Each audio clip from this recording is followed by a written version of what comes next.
বাদাম বাদাম বিক্রেতারা এমন একটা কিছু নিয়ে ঘুরতো না, এটা আসলে বাদাম বিক্রেতাদের জিনিস না, এটা হচ্ছে ছোট সোনামণি বাচ্চাদের জন্য একটা জিনিস। এখন ভাবতে পারেন যে জিনিসটা আসলে কি। এটা হচ্ছে মিনি ম্যাজিক প্যাড, যেটা পাওয়া যাচ্ছে লিলিপুর শপে। এটার কাজ কি, আমি একটু কাজগুলো আপনাদেরকে দেখাই।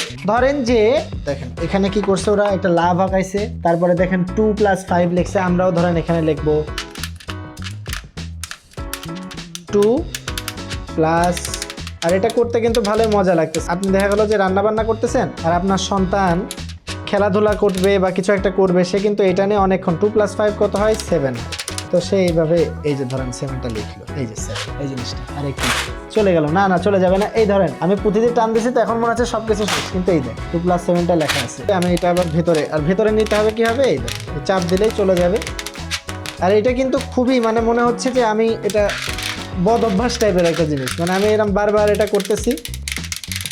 যেদিক থেকে করবো তেমন স্কোয়ার করতে বলতে পারেন আপনার সন্তানকে, আপনি বলতে পারেন তুমি একটা স্কোয়ার বানাও, তো তখন ও এইভাবে আপনাকে একটা স্কোয়ার বানিয়ে দেখাবে। এই দেখেন স্কোয়ার বানিয়ে এসে দেখালো আপনাকে স্কোয়ার। আপনি বললেন যে একটা ট্রায়াঙ্গেল করো, তো মানে এই জিনিসটা দিয়ে আর কি এইভাবে সুন্দর সুন্দর খেলা করা যাবে। সো এই যে ট্রায়াঙ্গেল বানানোর জন্য আমাকে কি করতে হবে, এই দিকে যেতে হবে, এই গেল, এই দেখেন একটা ট্রায়াঙ্গেল বানিয়ে। ঠিক আছে, তো এইভাবে কিন্তু এই জিনিসটা দিয়ে খেলা করা যাচ্ছে। এই জিনিসটার নাম হচ্ছে মিনি ম্যাজিক প্যাড, যেটা পাওয়া যাচ্ছে লিলিপুর শপে।